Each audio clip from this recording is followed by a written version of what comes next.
probably have heard of homing pigeons. Like they're this way that we used to deliver messages to each other. Carrier pigeon, homing pigeon. I was just like, yeah, I knew they existed, but they're just like this thing that hasn't been around for a while. But like, how did that work? How did homing pigeons work? And so in my typical fashion, I looked it up.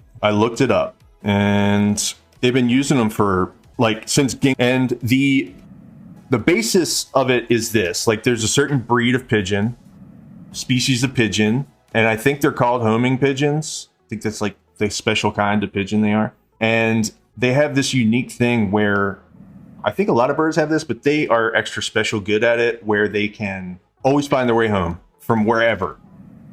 You can take them thousands of miles away, literally 1,000 miles away, and they will always be able to make it back to their home nest, like where their family is, their roost or whatever, right? So what they would do is they would raise these pigeons from little tiny baby pigeons in a place, an army base, in some kind of base of operations, and then they would take them out into the field to, if they were at war, they would take them to some like military installation across enemy lines or wherever they're set up.